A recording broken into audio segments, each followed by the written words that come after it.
What is up, ladies and gents? It is your friendly neighborhood BJJ podcaster, RAF ESPARZA, coming to you with another great installment of the Bullpen, the show that takes on all the biggest topics in jiu-jitsu and so much more. I'm joined by friends today, or, well, I guess we'll find out more about that in a second. But before we get to them, a couple quick reminders. First, if you like the show, and I hope that you do, and you want to get a shirt like this, I just saw Keith Kikorian wearing his shirt, so you can get one too. Go over to rafesparza.com/merch. It's $25 for a t-shirt and $45 for a hoodie. I know some of you are in colder regions. It's getting kind of hot, but a lot of you compete, and that thing keeps you very warm. So rafesparza.com/merch. You can also find us on Patreon. We just released a host of new interviews, one of which includes our good friend Adam Bradley. So I'm doing an interview with him. That interview is going up tomorrow, and we're already at work for the production slate for June. But we've got Anthony Orozco. We've got some really, really good, fun friends that are coming in. Liz Mitrovic, who came in, did a great interview with us after her ADCC trials win. And Cody Steele, we caught up with him and did some tape studies with both him and Orozco about how they were able to win their fights. So very fun slate here at the Grappling Hour. You can also like, comment, and subscribe if you enjoy what we do, and I hope that you do, and join our Discord. Also, we're on Apple Podcasts and Spotify. So those are the big things that we do here on the show. And I appreciate you guys for tuning in, but let's check in with our group here today. Let's first say hello to our good friend, Tim Freeman. Tim, how are you doing? Hey, what's going on, Raf? It's good to be back on the Bullpen with you, man. Just been busting my rear end all week, and it's nice to be able to sit down and talk some jiu-jitsu, man. Absolutely. And you know what? This new camera you've got, it looks good, man. You look sharp. That's awesome. Yeah, I thought about dressing up, but then I'm like, I could just get a new camera. That'll fix it. I mean, yeah, that's always the right approach, which is I could fix this up simply. Nope, let's throw money at the problem. So Yeah. Let's look at our good friend over here, one Jake Watson. Oh, nope. Yeah. Jake is frozen in time. Of all moments we could pick, I think the correct one was where he belted a lady in the face with a t-shirt. So, yeah. So I guess some announced news for you guys who are watching. Young Jake Watson is over in Brazil right now. I believe he is commentating an event for Flow Grappling. So we are Jake-less this week. So Tim, I guess this is where we air our grievances about Jake. So do you have any you would like to start off with? I most likely will. But before I do that, which I'll kind of sprinkle him in during the show, I think, I'm going to compliment him first and just say that the guy's got a strong hustle. He's all over the place. Jake Watson's basically everywhere right now, and I think that's pretty cool. I'm pretty stoked for him. So, yes, he's in Brazil. Yes, he's MIA. And yes, that is a picture of him. He wants you to think that's a picture of him praying for somebody. No, that's a picture of him hitting some older lady in the head with a free t-shirt. So, yeah, the one thing he wants to go away, it's not going away, man. The internet's going to remember that forever. So, he's a great guy. I'm going to hold my criticism for the rest of the show. That's fair. I'd like to hear your grievances. A few. We rolled, so it wasn't super fun. But what I can tell you is where are my grievances? Well, Jake is very sweet when he does this one thing, which is always hard to navigate because, people are giving him compliments. And then he'll be like, well, I learned a lot from Raf. And I'm just like, we're not doing this right now. But thank you. And I'm decent at taking a compliment. It's more so when it is done in a public forum where I just kind of go like, hey, bud, let's not overdo it. They were just saying how good you were at this commentary thing. And then I think the weird part to me was he was like, well, we had like a week-long boot camp over with the PGF, and it was really good. And they made sure to take out all my ums and ahs. And I'm like, you're just fine, dude. Let's just tell the very nice man who's going to bring you to the next one. Good job. You did it. So very happy about that. But, oh, no. Wallow J is in the chat already, and he says, damn, y'all early AF today. Let's go. Yes. So in case you're noticing, we're not on our regular day. We just had to switch things around for this particular day. Not a big deal. But what I would say is, yes, we're a little bit early. And here's the good news. If you like watching me live, get used to it. I'm going to be back to back today. So we're doing this one. Then we've got an episode of Running the Gauntlet with our good friend Jokic. He does all the memes. He's very good. Very happy about that. And also, he's the guy who does not like Happy Jiu-Jitsu. So Happy BJJ, we're going to be insulting him a lot today. So you get to see a lot of me. So don't go anywhere in case you were ready to see me at 2 p.m. Our time. Is this a meme war? Are these guys going to meme? Do they have a meme off? Or? I mean, I'm going to try to do that. I don't know. You know, there were a few times where they were doing like meme roast wars. And I remember being in a group full of other memers. And there was one particular memer that they were insulting each other. And I thought, ooh, I could do that too. And I don't think that dude liked it. So I've learned to just kind of step outside most meme beefs. And I wouldn't say I'm retired, but like, I think it's a youngins game. I see all these kids doing memes and I go, great. I did that meme in 2014. That's cool. Yeah. It's you know what I mean? Like, interesting occupation for guys. Like when I grow up, I'm going to be a memer.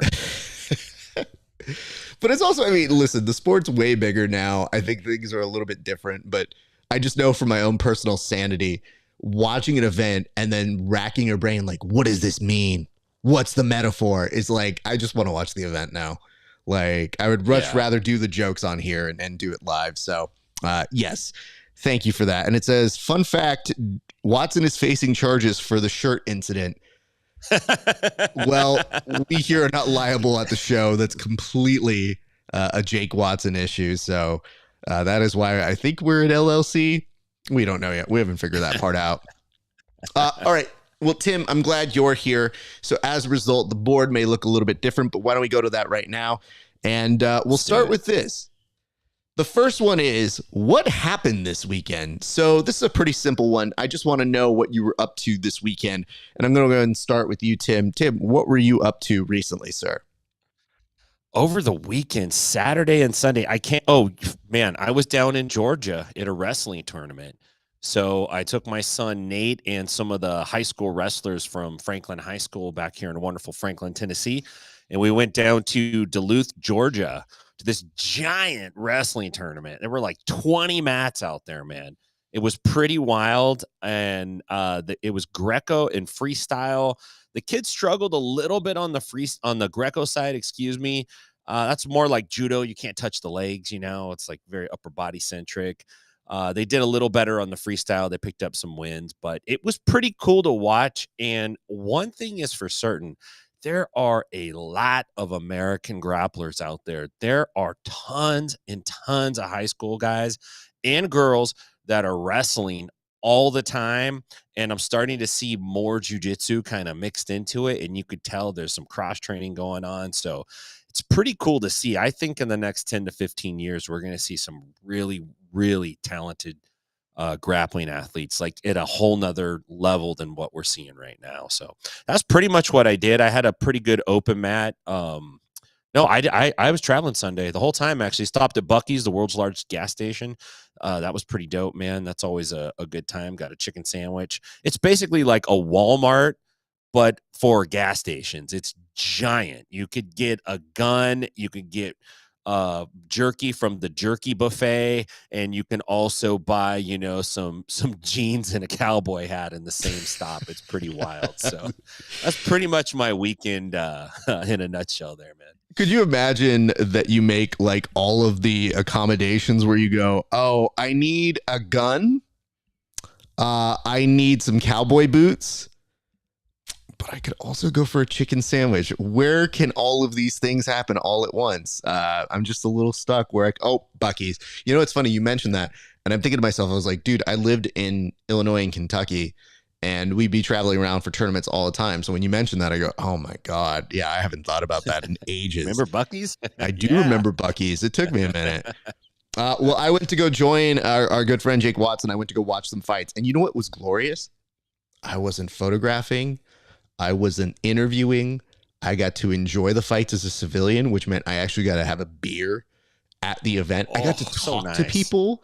And what is glorious about talking to people in this format was I didn't have the pressure of thinking I needed to be somewhere else. So every time somebody was talking to me, it wasn't like I was sitting there thinking like, this is very nice. I do have to go. You've exceeded your 3 minutes. Goodbye.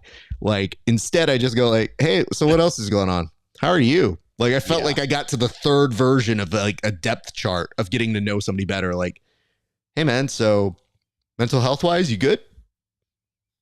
You been enjoying this year? What do you think about that whole Kendrick beef? Like having the ability to go through 3 or 4 different topics and then saying like, well, this has been fun. And I'm not very good at coming up with different excuses. So I just go, I'm going to go do something else now. All right. Bye, everybody. So that's usually where I go off.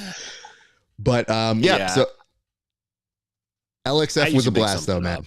We'll see. That's the cool difference. For you, if you can think of something creative, I'm all for it. So like, I think at one point, dude, it flashed through my head when I was talking to the guys where I go, yeah, this is fun. I want to go see my dog.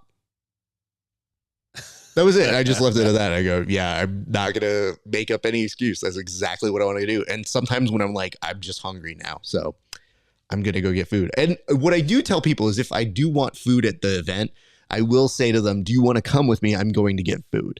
So that's kind of like the one area I kind of hodgepodge on this.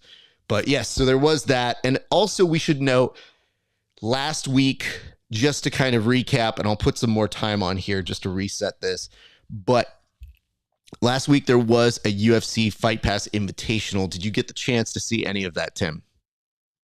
I checked out some of it, not all of it. Yeah. I went for 3 days without being able to watch it. And I was super annoyed because I had this plan on how I was going to get it all checked out. It didn't quite work according to plan, but I have a pretty good general idea of what happened. I saw some of the highlights and stuff. So yeah, it was worth it. I would say, felt pretty brisk. Want to give props out to a few folks.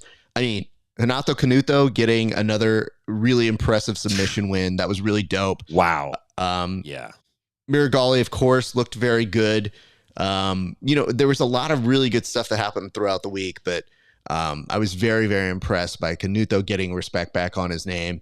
And I'll tell you this, man, I mean, it's inching closer to something that I feel is more like compelling. Obviously, you didn't necessarily tune in to watch it, but the fact that you felt the need to watch it after a couple days, not bad. We call that usually, you actually fit the perfect Nielsen rating description of +3.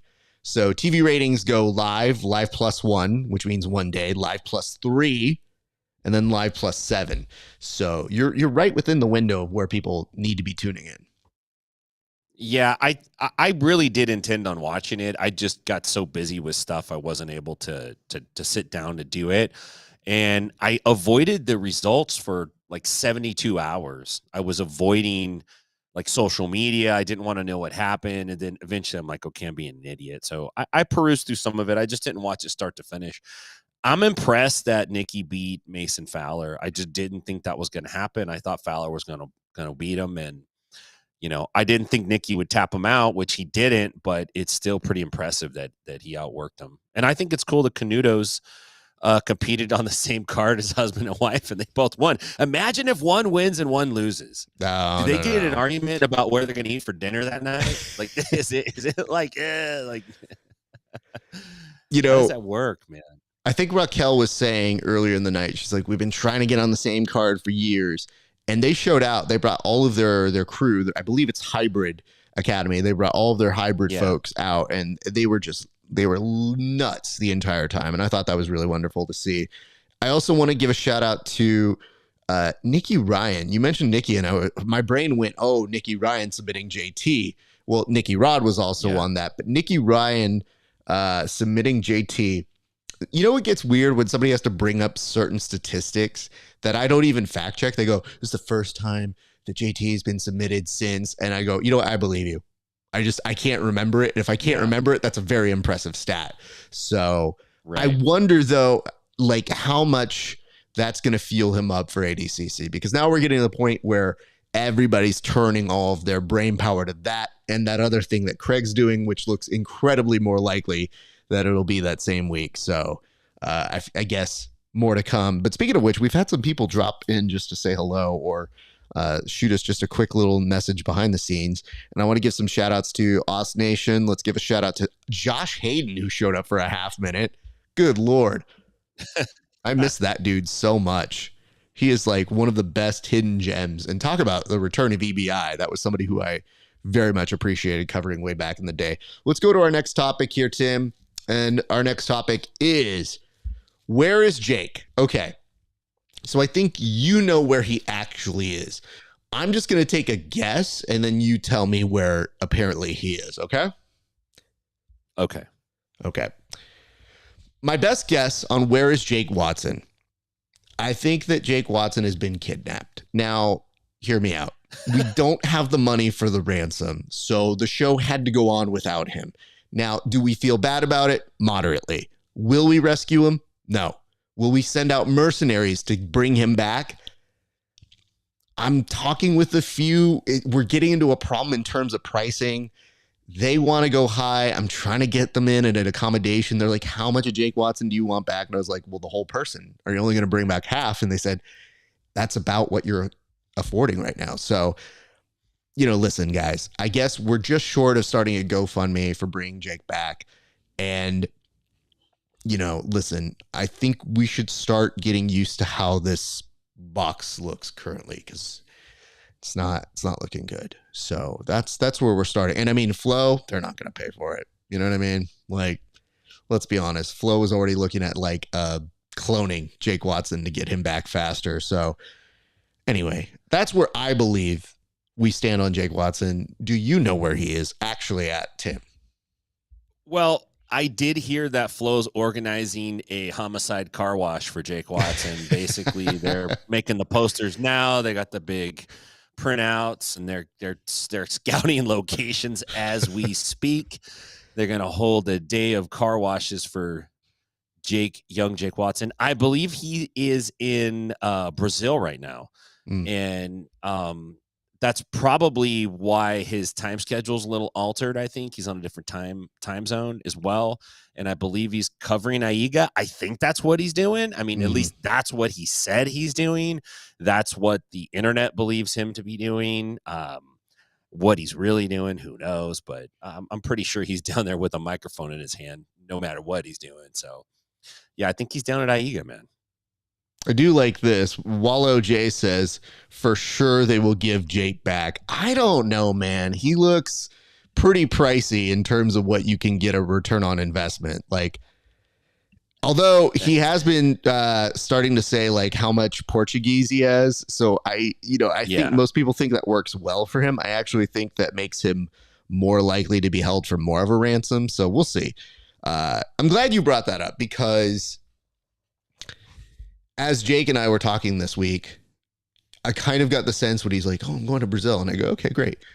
And he goes, I think I can do the show. And I go, I don't think you can. And I go, I welcome you coming on. This whole design is that you guys could do it from anywhere.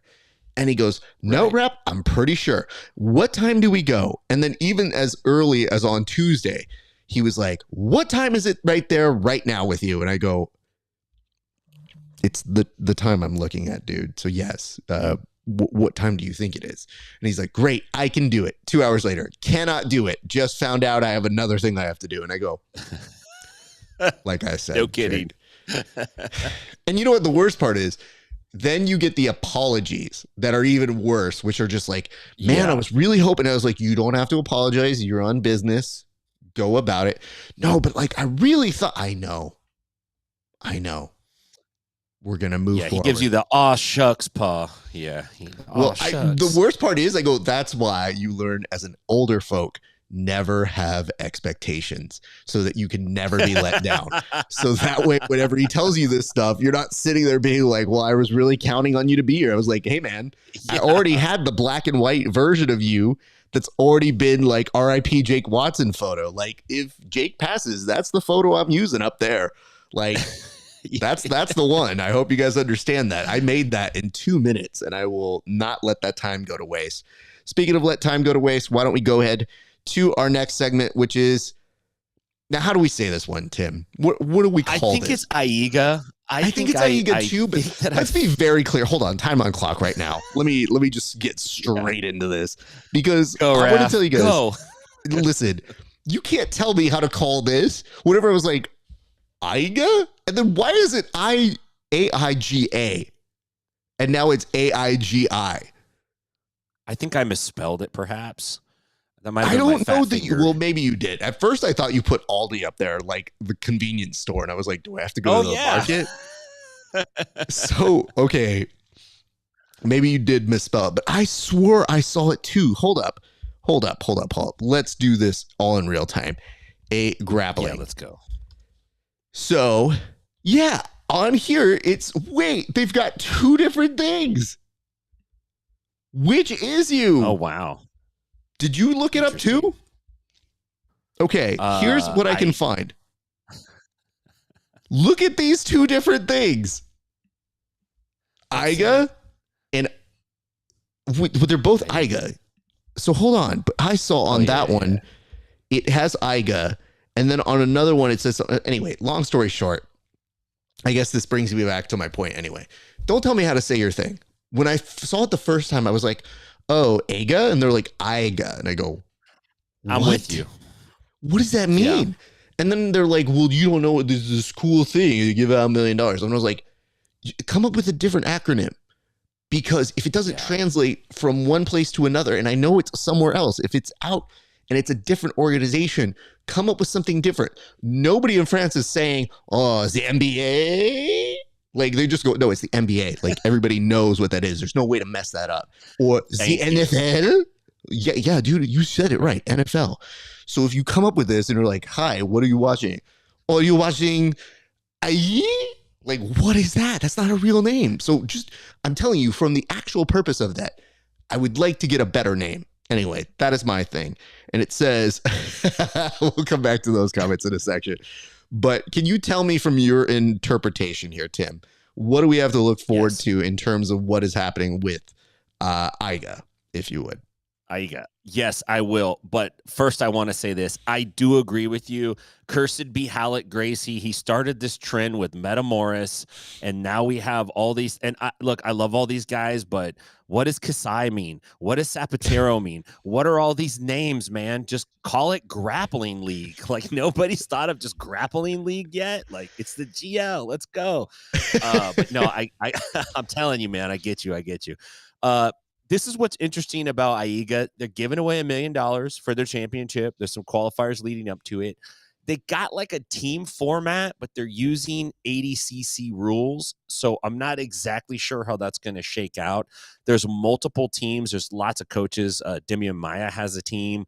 A lot of dudes have teams. But the one team that did stick out is the Kasai team. It is stacked. I don't know if Richard Byrne is just like opening the books because he wants to run this. Maybe it's a good investment. Maybe he's got some guarantee money for these guys. I'm just purely speculation. Who knows? But look, they got a stacked team going in there. So I think that team's going to be fun to watch. It's going to take place over a few days. As far as I can tell, there's no individual component, but teams are trying to qualify basically to fight in the team championship. They have all the weight classes, so a team will have like 11 dudes on it, and they compete against the other weight class. It's not like what's the other main team one? I just slipped out of my head. Quintet? Where if you win, it's not quintet. Where if you win, you keep going. It's not like that. It's just each guy fights each guy, and the first team that wins, it's the best 4 out of 7 matches. Okay. Then they advance. So yeah, it's interesting stuff. It's all the way in Brazil. I feel like it's not marketed super well. Honestly, if Jake Watson wasn't doing it, I probably wouldn't know about it. But I think it's interesting. I'm glad that people are throwing money around. I'm glad for that because eventually Daddy's going to catch some of that. So that's what we're working on right now.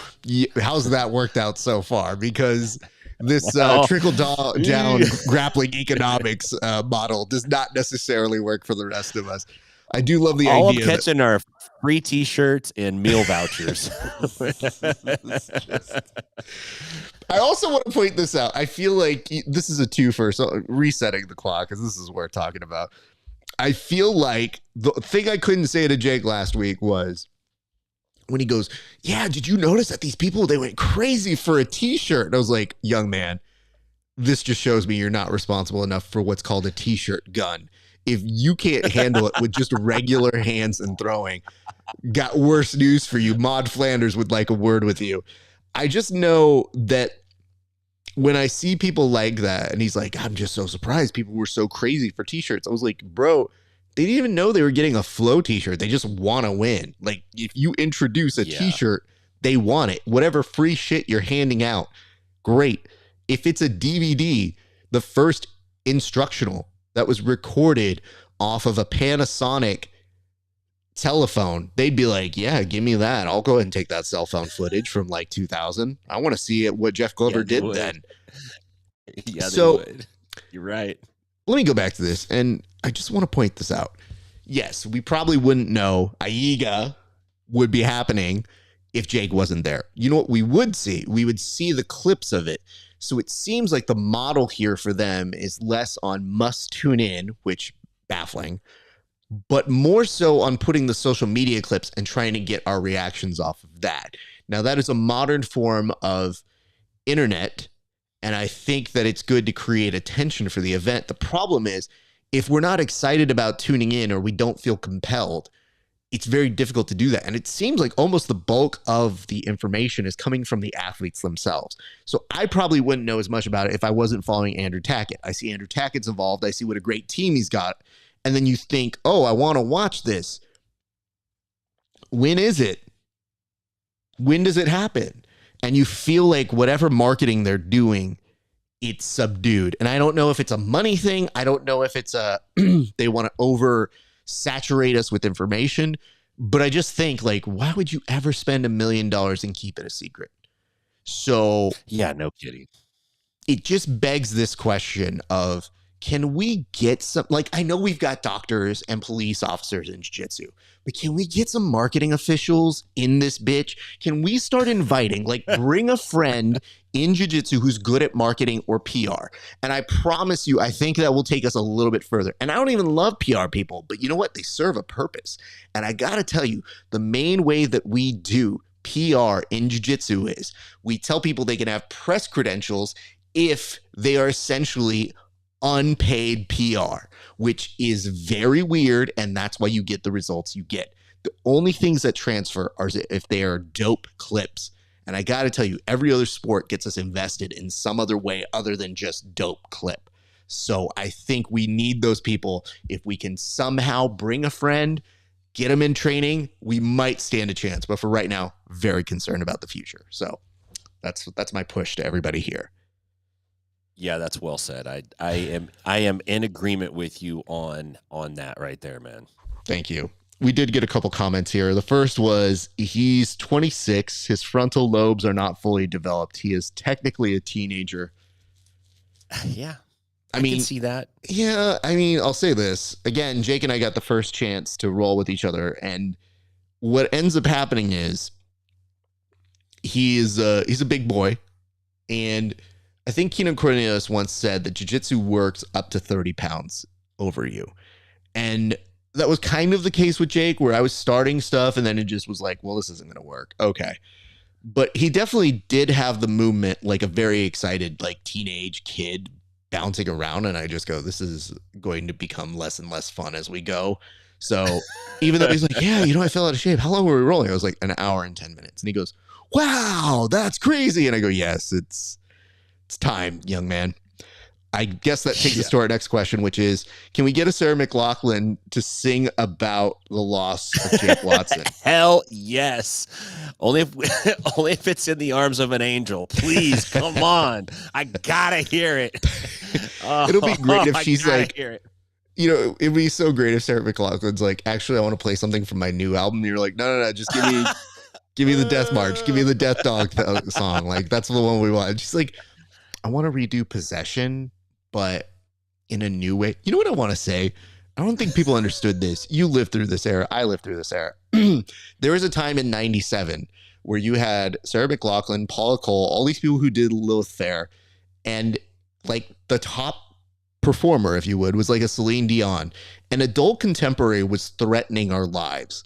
And those women have now found their time in Taylor Swift. So when people are like, how is she so big? And I was like, did you not see all of those women with all of those very incredibly sad songs? They made a lot of money and it was threatening to take over our life. And guess what? Now that they have their revenge, they're like, I don't know why I like this Taylor Swift. She's singing about feelings and boyfriends. That's just my jam. I can wear it with a sweater and drink some coffee. Yes. So I have to say all this though. I have a lot of respect for Sarah McLachlan. So let's cool it on making fun of her too much. And she's proven to be a very good sport about it, because I've seen her do a lot of jokes about it in media about her status. She wrote the best sad animal song of all time. I mean, it is the best sad animal song ever. I just love the fact that you knew when you saw that commercial, you're like, no, turn it off. Don't let it happen. Don't look in her eyes. And the dumb part is she's coming at like, we can't agree on anything as a nation. We're all divided. Everybody hates everything. You put one thing on Caitlin Clark. Fuck her. I don't like her. Where? Oh, I have an opinion on her. I think she basketballs well. Well, women's NBA, that's a thing. So it just goes into a million different directions. Puppy. People are like, wait, is something wrong with that dog? Can I help that dog? That dog is really has one eye. It's, oh my God. No, Sarah McLachlan. Why are you just hugging it? Yeah. Give it money, Sarah McLachlan. Give it the rights to the song. So that's the Why one don't you time take care of it? Yeah, give it the rights to the song. Just saying, it would be well taken care of if it had publishing rights. Most people don't know that. Oh man. So yeah, man, I don't know, and I want to point this out too. When I watch these commercials now, I have so much respect for her for this main reason. She stared you directly in the eye on that camera. And I thought the ability to do that, like, do you understand that when we ask for money in jiu-jitsu, sometimes it's done like this? Hey man, I was really hoping that I could get paid for this event. And, you know what I mean? Like, if you can, because I know the athletes come first, but like, Sarah McLachlan, that's who we need as our manager to take this thing on the road. She'll just be like, have you ever seen these three boys? They're trying to do a studio show. And yet one of them will die unless you pick this up. Like, I got odds on favorite. It's Jake. So there is that. We'll see what we can do to get that in there. But thank you for that thought. God, Brian, always with the best pitches. Let's go to our next one. Oh, this is my favorite story of the week, sir. Oh my God. The question prompt that we have here is, can we give some tips to these morons? So let me walk you through this, because nothing made me laugh more than this story this week. So in case you guys were under a rock or you don't pay attention or you have an anti-NASCAR sort of algorithm, don't worry, we've got you covered. Out this week, some guys, I don't even know their names, they don't deserve names, but you can see it on the back of his car. They got into a huge brawl. Now, listen, I know you're thinking to yourselves, oh man, it's going to get way better now. No, they've already been separated. And as they're getting separated, every old white dude with a headset is doing their best to contain the rage of the worst stand-up and strikes you have ever seen in your life. And yet, somehow, it still goes on. And my favorite is this dude who's like, let me push you around and just, I mean, it's already after the fact. And it's the equivalent here of somebody yelling out, you just get out of here. And then this is also a notable thing, which is the talk to afterwards. You have this young gentleman here. He has some words he wants to say. Yeah, he's super tough after all of this. So I beg this question to somebody here who not only owns a gym, but has taught self-defense in many different forms. What advice can we give these morons? And I start with you, Tim Freeman. It honestly looked to me like a WWE melee when all the dudes and the refs and all the like the under wrestler guys, they run out trying to stop it and they just can't seem to stop the fight no matter what. The problem is none of those dudes are afraid of each other. That's the problem. I'm sure you remember the iconic Mike Tyson photo where he's from behind, he's standing there and there's like these sheriffs in front of him and they're like, oh shit, we don't want to fuck with this guy. You know, there was none of that going on. Those dudes are going full on wild turkey fight, man. My advice for those guys is to wear good shoes because they're more likely to slip and fall and crack their head open than they are to actually catch a punch off of one of those dudes. They're just swinging and grabbing and shaking. They come from that school where you grab someone and you shake them real hard and you yell at them in the face and then you consider that kicking their ass. I just think they don't respect each other. It looked like a pretty funny scuffle. Do you know what the beef was about though? No. Because the talking to at the end was kind of funny. Like after they blow their wad on basically like just arm wrestle fighting back and forth with each other. They should just put gis on. Look like two white belts, dancing in their first tournament fight. But I wonder what they were talking about because they seem to like finally get to a point where they could talk and they're just kind of like telling each other what's up. No clue what it was over, but yeah, those guys look pretty amateur hour to me. I thought it was best for my journalistic integrity to come in with as little information as possible. Yeah. Here's why. It's NASCAR though, baby. Yeah, but I mean, like, you could figure that they don't take much to get riled up. I just thought the form was something that immediately jumped out to me because, hey, listen, guys, we've all been provoked at some point in our life. Some of us have been in altercations, some of us have not. But if we look at this again, just from an objective standpoint, all right, first things first, let's go ahead and stop here. Now, you're noticing it's less of a punch and more trying to hit his hat off his head. Like, oh, I don't like that hat, you bitch. And the best is the retreated hand. Like, it's the retreated hand after you do this, it's bringing it back. So I think what he's thinking is maybe I want to have my hands back defensively because you don't want to keep your hands down. So I gave him that much credit. Let's go back to the footage because after he goes for that initial hit, he brings it back. Now he's going to think about trying to grab again and go for a second hit, but yet he's not able to do it because one, he sucks, and two, everybody grabs the punching arm. Now, hold on. Here's the person that I love the most. Whoever's recording right here, you are the real friend. Let's be very clear because I tell people this. If you get into a fight in a public place, it is everyone else's duty to record it because I don't care if you get injured. You've already subscribed to a fight. The rest of us want footage of you looking like the biggest idiot possible. So kudos to that person who came through. Let's come through here. And I want to make sure as we follow it along, we're noticing. Now, here's what I love. Check out the dude in the blue shirt here, Tim. What is the dude in the blue shirt doing? Oh, he's got one on each guy. It's just the fact that he's grabbing both of them and thinks that grabbing this much cloth is like, well, I got a hope and a prayer that this is working. Having said that, you did make mention of them wearing gis, and that was my first thought was he's trying to get maybe a pistol grip here, or maybe he's thinking like, let me just bunch this up and let me hope for the best. The only thing it doesn't do with that far off is it doesn't give you any control. So that dude already not doing much. And now we get to the point where everybody here wants to get involved, but nobody here is actively breaking it up. So everybody's just kind of putting hands on it.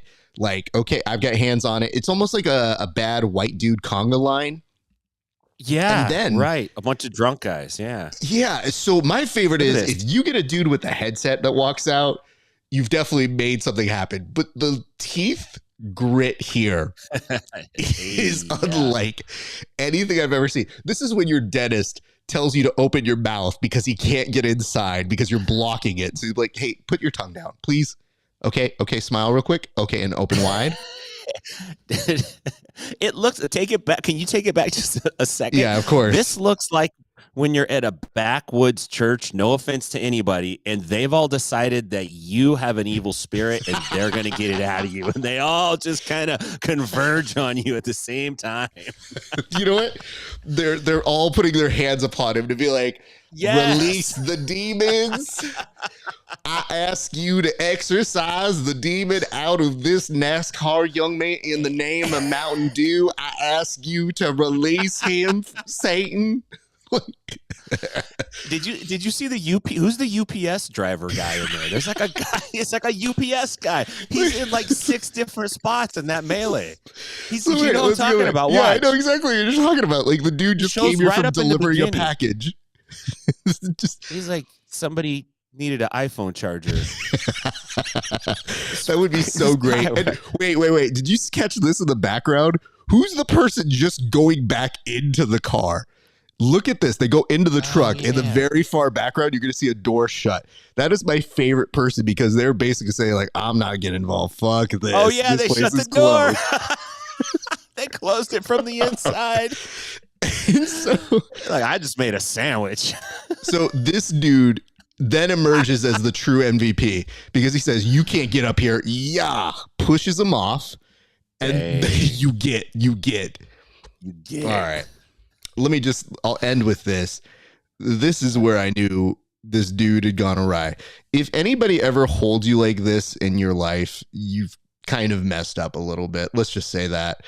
But that dude has his arm around him like he's about to tuck him back into bed right now. So, yeah, I guess the biggest advice I could give to these folks is this. Don't get into fights. Legitimately, if you can't fight, don't get into a fight. That's the best advice I think everybody should know here. And it's not that like you won't be in a situation where they'll have a disagreement. But clearly, guys, I want to say you did NASCAR an embarrassment, but really, you probably didn't. And if anything, I think we should institute the hockey, let them fight it out. Let's just let them get it out of their system. Let them do it. Doesn't look good. No technique there. And arguably very funny. So it definitely brought a glimmer to my eye. So thank you guys for brightening our day. Let's move to our next topic. All right. You put this one up. I'll be very clear about throwing you under the bus on this one because it wasn't this. It was the phraseology. Worlds. Is anybody going to watch? Tim Freeman, the board is yours, sir. Well, I don't know if anyone's going to watch. There definitely was a time when everybody was watching. There was a time when you couldn't even watch it live. You had to wait for the DVD if you didn't go, or you had to wait for somebody to like make some janky copy of it to give you so that you could watch. And nowadays, it kind of seems like people aren't really paying that much attention to Worlds. And I kind of forgot it was actually during this time frame. It's always around this time of year. And I was checking around, just looking what's going on in jiu-jitsu last week. And I saw, oh, man, like Worlds is coming up. And so, I was wondering, like, nobody's talking about it. And I know I'm mostly in the Nogi world with stuff now, but I'm just not hearing that much chatter about it. There are some big names in there, like Cole Abade's in there, which he's pretty good athlete out of Art of Jiu-Jitsu. And then, dude, Megaton Diaz is competing in the adult division, Raf. Do you know what year this dude was born? This guy was not born in the 80s. He was not born in the 70s. He was born in 1967. And he's competing as an adult. He makes me feel like a turd.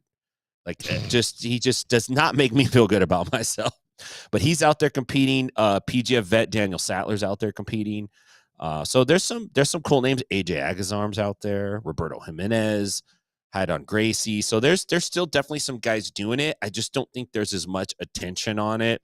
The rosters are packed all the time. So obviously they're making money on it. But yeah, just kind of curious what happens to gi jiu-jitsu. I don't think it goes away, but I don't know if it grows. I don't know if it expands. I don't know if it's at capacity where it's at right now. That's why I asked that question. I'm just not certain. Like, I wonder for the listeners and the people who are watching, like, are they watching Worlds? Like, are the people watching the bullpen? Are they watching Worlds? I don't know. Hard to say. Are you going to watch it? No. After all that, you're like, no. Are you kidding? I mean, to be honest, how do I put this? I would go cover Worlds and I would go photograph it, and I really like doing that. And then the IBJJF made it a little hard to do that. They started being like, whoa. Are you going to tell people that the Worlds is happening? Can't have that. Get out. Also, the real issue I think they had was they didn't like people doing interviews because they were like, Flo does interviews. So I see people kind of run and gun it and do it. And I always try to do it the upstanding way. So once that happens, I go, hey guys, you're kind of souring me on this. And I want to say recently, they stopped taking freelancers. And I put up a post. I was like, hey guys, just so you know, if you're a freelancer, don't take this bullshit. And I guess their guy who's their social media director or one of their media operations guys was like, that's not true. We don't do that. You don't even know what you're talking about. And I was like, hey, man, you're welcome to talk about it with us any different time. It's just, you're in a very bad spot in terms of getting people to be excited about it. I don't understand why you don't want to play ball in terms of getting the word out, or at the very least, creating the types of interviews or structure that make it must see. Because as it is, anything that's a 3 or 4 day event, it's tough to get retention.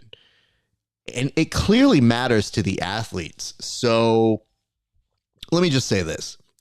As a TV product, it still is difficult to watch and to ingest. I have high hopes for it. I love gi jiu-jitsu. I don't think it's the end of the world. I think you have a lot of people who make it their business to say gi jiu-jitsu is bad because it's good for their business if no gi is good. So what they do is they sell you on the idea like that's garbage. Who likes that? It's dumb. When in actuality, it's like, I don't know how to do it. It's hard. I don't like it. My fingers get all hurt. Like, dude, shut up. You just make more money doing no gi. There's momentum with no gi. And so talking shit about gi is the only way you know how to make yourself more money. That's fine. Do what you want. It doesn't mean it's bad because clearly there's top tier talent trying to become champions at it. What I would say is this. If Worlds really wants to get people involved and interested, I think you have to do a better job of advertising big matches.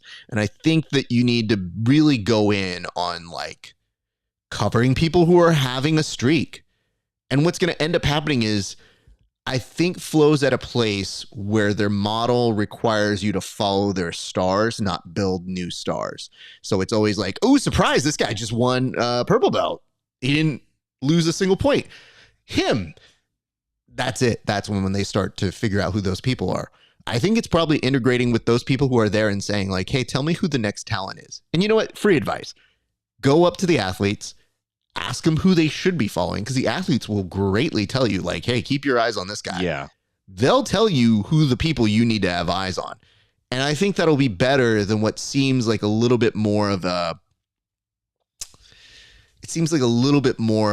we're only going to follow big people. Well, guess what, dude? Everything's getting smaller. And as a result, the portion of people watching gets smaller, but they'll recognize if you're giving love to those people who are doing well.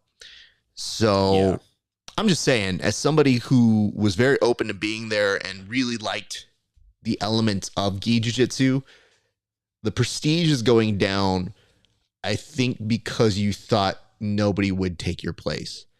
And you're finding the ADCC may experience that if Craig Jones gets his thing off the air, which is prestige only lasts as long as the people give it to you. The minute they get bored with you and find a new shiny toy, you're obsolete and people start making fun of you as if you're nothing. When the rest of us know you're kind of something, it's just, you're just doing yourselves no favors by being that difficult to work around, watch, or enjoy. So just some thoughts. Yeah, I think you're right. There's a lot of good things about the IBJJF. There's a lot of good things about gi jiu-jitsu, but I think if they really want to make it, like you're saying, they should take the gi off. They should just quit. You know what it is? If you can't succeed at doing the thing, just, you know what, guys, sorry, I'm just going to no gi now. What I can say is this, though.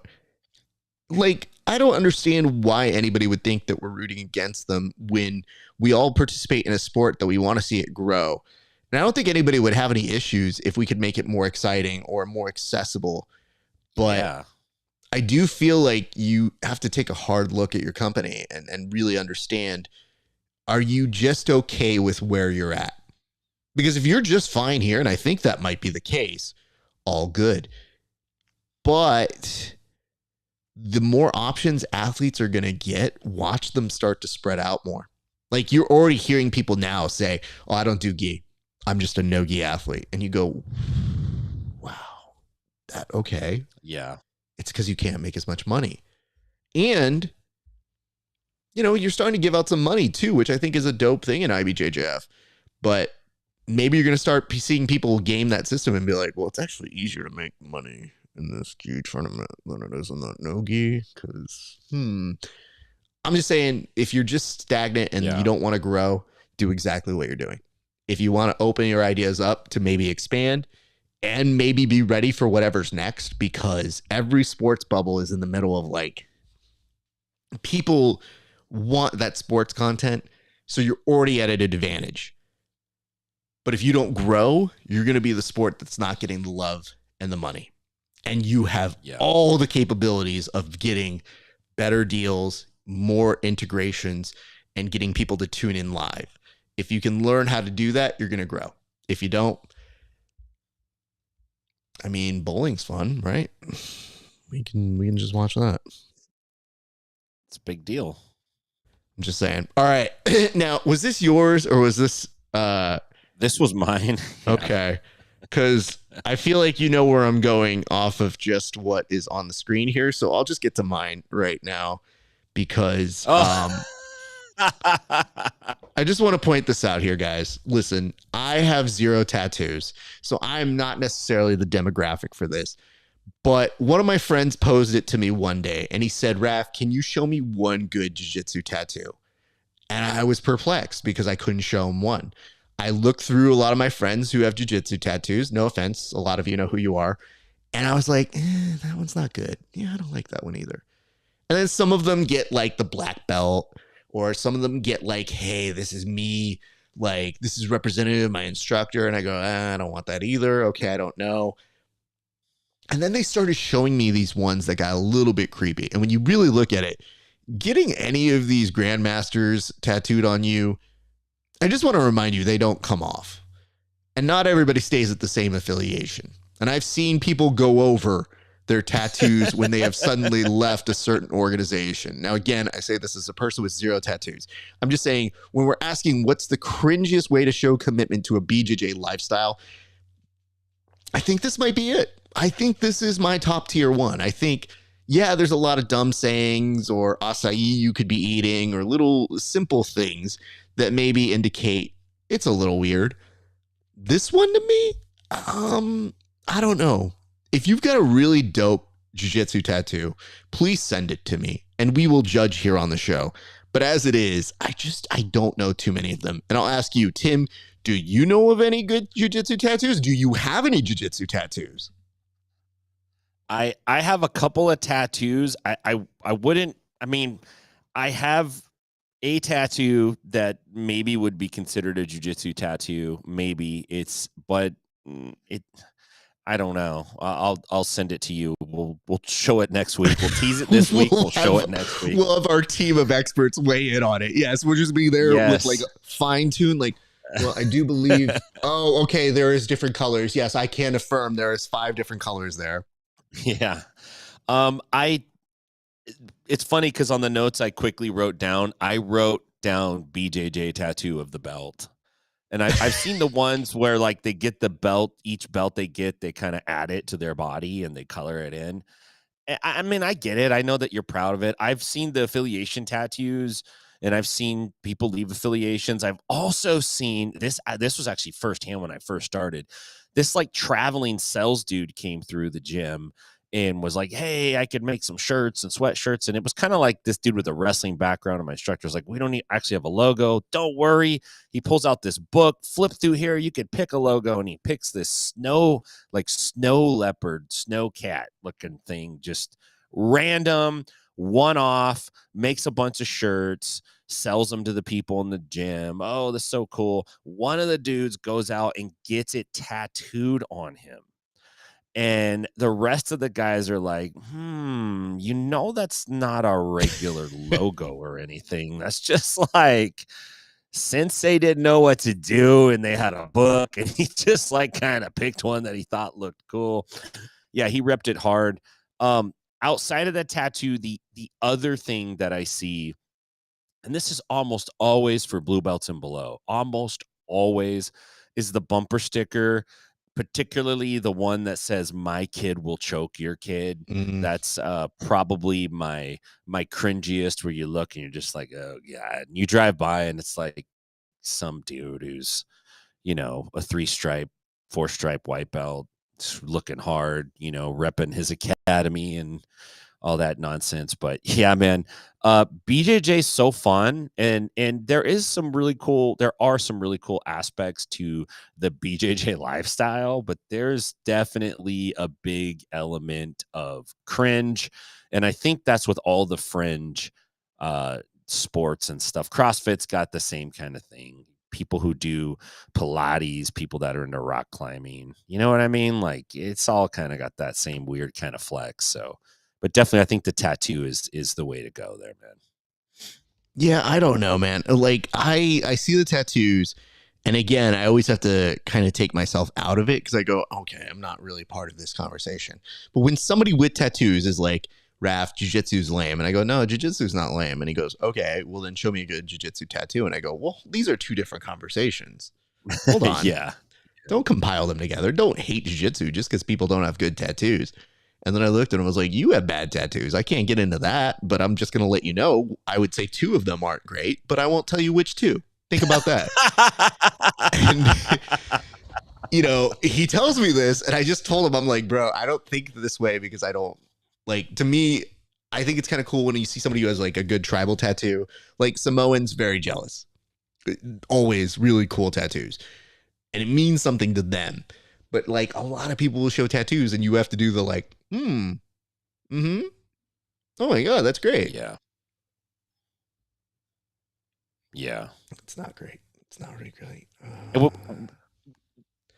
When they tell you what it represents, it's kind of like when somebody tells you a dream they had. It's like you lose interest like in 3 seconds. You're like, okay, whatever. Hate to say it, but it's kind of true. I mean, I'm very pro do what you want, get yourself whatever you need. But on occasion, I will see stuff and I'll be like, okay. But yeah, the jiu-jitsu tattoos, I've had a really hard time trying to find one that I think is like really solid. So again, this is a big challenge that we put out to people. People can tell me I'm wrong and they can show me one and I'd be like, yo, that's actually pretty dope. And I'm sure they exist.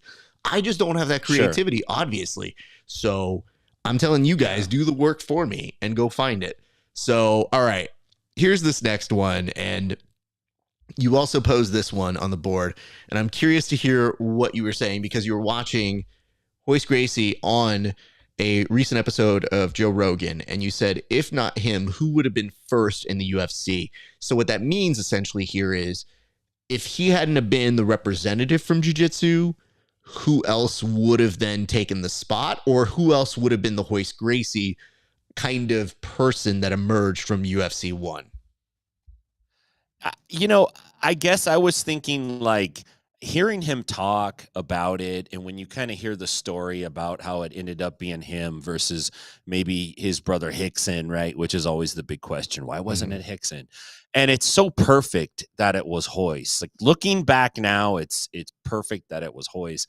I couldn't stand him in the beginning. I hated the fact that this dude was winning. I had no idea how it was happening, and it was very annoying to me.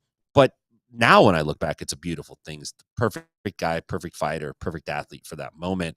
And I started thinking, what if it wasn't Royce? Like, would it have actually worked out as well? What if some guy just went in there and just like Royce was fallible almost. He took kind of a little bit of a beating, his face wore a little bit of damn. He still got the win, but it was like he worked for it. It was tough. He was tough and he had to fight some tough guys. But what if somebody would have went in there and just smoked everybody?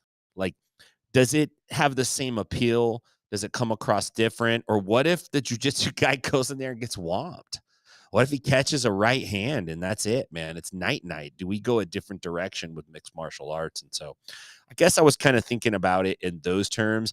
I think probably because the jiu-jitsu community in Brazil was kind of already doing MMA, and there was already lots of Vale Tudo events, lots of, like hand-to-hand fighting, grappling, stand up on the ground, kicks, punches, elbows to the head. All those things have been going on for a long time. So there's a strong chance that we would have eventually seen somebody from Brazil or Japan do that in the United States. But, I just think he was the perfect guy. It may not have taken off as well as it did if it wasn't for him. What if it was like an actor? What if it was Charles Bronson was the first guy in there? Like how does it come across then? It's just not quite the same in terms of its impact on us as a culture. So I think that's where I was coming from. I didn't really have an expert guy to throw in there, man. So I was curious to hear what you guys thought, to be honest with you.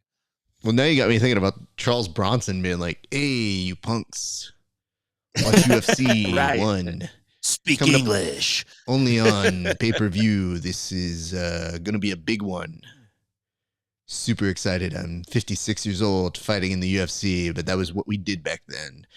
I don't know. It got me thinking. So the prompt at least was there because I go, okay, Tim got high, watched the Joe Rogan Experience, and here's the question. And I thought about it. And I was like, well, let me see which way we're taking it, because I thought, in my nightmare scenario, if we did like the time travel, you ruin one thing and then something else happens. Like if it wasn't him, could we have seen the emergence of more catch wrestling? Would you have seen more of a Ken Shamrock style of people there and his dominance there? You don't know those things. So that makes you kind of prompt that and think like, oh shit, I could have changed a lot. Like the trajectory of what we all know of this pure sport could have just been like, nah, dude, swing on him and see what happens. And be super big and maybe have some pro wrestling to you and do all of that. I would tell you this, though. Whenever they talk about Hickson or Hoist and they think like who emerged first, who would it have been? I think there's a weird inevitability of jiu-jitsu. And I just don't know if that would have been the form in which people found it. I still feel like martial arts would have emerged and that it was the right time, right place, and that somebody would have become like the guru of all of it. Like maybe in a different world, BJ Penn becomes our guy that we said like, oh, look at him. He did jiu-jitsu in such a different way at that time. Like that's what we're learning it from. So I don't know that we would have been without it for a long period of time, but I did have the slight nightmare of being like, oh shit, everybody would have thought they're catch wrestlers. Because even as it is, I tell people, based on all the pro wrestling stuff that I'll do with them, like anytime I hit a pro wrestling move, I go, you guys have to understand one thing. And they're like, what's that? I go, I am the nicest catch wrestler there is. Like, yeah, right. I promise you, when I land these moves, it is with a certain skill and carefulness that I make sure you're okay. That doesn't happen with most people. They get that scarf hold on you, you're going to die. So just know this is the friendly version. But maybe there's also something else that you brought up when you were talking about this, which is, how would this have all played out over the years? I think the nice part for Hoist is, these were big bragging rights that had a long trajectory of, okay, great, we got an Eddie and Hoyler thing that comes from it. That's a whole different branch. You've got the Jean-Jacques branch. You've got all these different branches that had to emerge at different areas. But I think the telling thing about all of those different branches is that's what supports my theory of, if not then, it would have still happened. But the fact that it happened in the first event bodes well for the long trajectory of what we talk about, because we're already in an era right now where people are talking about, is it MMA? Is it boxing? Which one's better? And you go, they're just different, you idiots. Like, yeah, what are we supposed to tell you? Yeah, absolutely. Bare knuckle boxing, same thing. There's guys that really excel in that. There's styles that are really good at that. There's some that aren't, man. It's just funny to me because people are like, I'm going to speak with such certainty, where I'm like, hey, listen, really good boxers are really good boxers for a reason. And there's a reason they don't come to our world. We just don't pay enough. Yeah. I'm pretty sure you could convince them if we paid enough to maybe forego that. And guess what? That's when you would say, you're like, you call that a takedown? Boo. Like, it's just the benefit goes to boxing because of its prestige, the way it's platformed. And even though it has so many incredibly stupid moments in its history where it's been rigged or very bad scorecards, it still gets a lot of money. So we'll see. Yeah. But I do feel like that tide is turning because I'm seeing how much now the UFC is starting to charge for their stuff. And the UFC has people. This is where I think people need to understand. They have guys now who are starting to realize how much supply and demand there is for UFC. So they're going to start taking your money in ways that when people go, oh, I'm going to go catch that fight, do not go catch that fight. Those tickets are now too expensive. Get it out of your brain now. Like, unless someone's hooked you up with tickets or you've got a very good price or you live in a region that doesn't charge as much, the prices are going to go up majorly because they know live audiences are up. So just saying. Yeah. Tim, we did get a question here. And I feel like this will be good before we get to the gallery. If not, well, this technically counts as gallery. So let's just go there. This is the next one, which is, what are you guys saying on the streets? And this question comes from Wallow J, and it says, question, I assume you both have ADCC tickets. If so, and you get the pre and post gig at BDCC, are you skipping ADCC? I'll let you answer that first, Tim.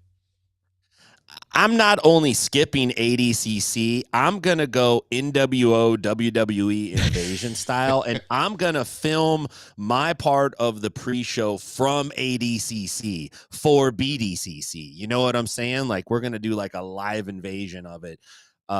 Man, I do have tickets to ADCC, and I'm not going to lie. I'm selfishly concerned that I'm going to show up out there and the event's going to get fractured, and it's going to be like two mediocre events or two events where one is organized slightly better than the other because it's been around for a long time, but it doesn't have as many big stars. But BDCC has the stars, but it's not ran well. Like, that could definitely happen. It could be a total clown show. Like, we're not certain. So I think it's exciting and I think it's cool. I think it's neat what's happening, but as a fan, I'm kind of like, dude, I'm already planning on going out there and I have a ticket and some of my homies from Stockton are going, and it's like, dude, what's going to happen? I don't know exactly how it's going to shake out. I wish Craig would come out and go, hey, Tim, because you guys have tickets, I'll just make sure that you get tickets to my event. You could swap them out 1-to-1. I don't even care about the seating arrangement. I just want to be able to go see it. Right? That would be cool. Unless it's just, hey, everyone can come in and watch, first come, first serve. That'd be dope too. But he's got to do something, man. Somebody's got to have to do something. Mo's going to have to give me 10 G's to go to ADCC. That's what I've decided. The only way I'm going to watch is if he gives me 10 G's. Let me put it to you this way. I don't have tickets to ADCC. I'm not interested. So normally what we do is we do a fight companion, and that is pretty much the plan that we have here. So just a little recap for you guys. Famously, a few years ago, I was asked to do commentary for ADCC, and then for whatever reason, was not. So it just kind of made me go like, hey, listen, totally get it. Very strange, but do what you need to do. So I've just always been like, why am I going to go when I can just do a show? And I think they're our best shows that we do because they don't have red zone coverage. They don't have a good way of interacting with the fans. And I felt like that's something that we've done over the years. And we've done a fight companion since 2015. So we've done them. We've been a part of it, and we definitely do a fun series of silly jokes. We do technique breakdowns. We basically make it so that it feels like you're watching with friends, and that has been very good to us. But if Craig called and said, hey, we want you to do the pre and post show, heartbeat, done, there. Yeah. Because to us, I would do a pre or post show for ADCC, but I'm not sure they know what to do with something fun. They look very stiff and rigid and don't upset anything. Let's try and do a professional presentation. And in doing so, they give a little bit at the expense of something entertaining for something that has prestige. Okay, so that's their side. That opens the door for Craig to come in. And even if it's not structured as well and it's just entertaining, then they will have inherently created their own competition. And they will have nobody to blame but themselves for that. So in my opinion, it's like this. You could have the best of both worlds as an audience member. You could say, I'm going to watch both and have them both on. And one could be where some of the biggest stars in our sport go for the athletic aspect of it. And on Craig's, you could have something that's completely batshit that at the same point has a compelling draw into itself. And if you look at the different business models that work, a lot of these different things, like bare knuckle is not trying to get you to think this is the most authentic form of athleticism. They're just saying, here's an alternative. And you're seeing more and more people invest in it because it gives you the clips that you want. So I'm just saying, I know we mentioned that as a way to kind of rescue the live tune-in ability for Worlds, but these guys both have momentum. And if you see one of them start to emerge, I think it will hinder the business. And I've said this on a show recently, which is, I know Mo went from undermining Craig's thoughts and intentions, but then that very quickly changed when he saw it was going to be the same weekend. And that rhetoric went from, oh, it's nothing, to now, hey, Craig, you're going to ruin the sport. And that can only tell you that they do feel the realistic burden of it creating a problem that weekend. So Craig may be inevitably spoiling the fun for Mo, but I'm just saying. And I see here, it says, I would like to photograph BDCC. I'll sell my ADCC tickets. Absolutely. And here's what people need to know now. These are valid conversations and you should have the choice. And guess what? That choice wouldn't exist if there was a compelling reason to stay there. And what you're saying is, if you couldn't be credentialed as a freelancer, which I do believe Mo is not a huge fan of, and somebody gave you the opportunity to go do what you wanted to do there, why wouldn't you? So I'm just saying, all the little structures that they have put in may be some of the things that come to affect them. Now, I wish all of these parties well. It's just, if they want to play nice and they want to come have us be part of the pre or post show, I'm in. I'm happy to have those discussions. But, maybe they don't want it. But I will say that does segue nicely to, I guess when I was putting up the peanut gallery this week, there were a couple things that just kind of baffled me, Tim, this week. And I legitimately did try my best to understand them. And when I can't understand things, I bring the book to my friend and I say, read this sentence for me and make sure that I'm not out of my element, that I'm not insane. So this very first post here that I'm posting, if you wouldn't mind just reading what it was that I put. It says, call me if y'all want pre and post show for the event. We'll be happy to host, and I can't see that bottom part. And produce them with y'all. And is it say produce them with y'all? Yep. Produce them with y'all. Okay. So yeah. I posted that clearly, right? Yes. Okay. I need you to try and make sense out of what this response was from Gabby Garcia.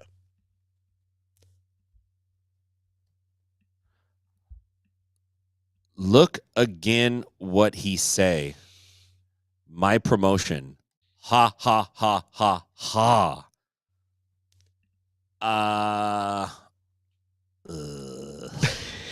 That's like a Beavis and Butthead moment. Well, I don't get it. I don't get it, dude. I just wanted to make sure that I wasn't absurdly out of place when I was trying to figure out what she was saying there. But I will give you even further context here, which was, listen, I put up a post to Craig and I said, we will gladly do your pre and post show. And I understand, he's putting it all together. Maybe it's not something they're interested in, but listen, closed mouths don't get fed.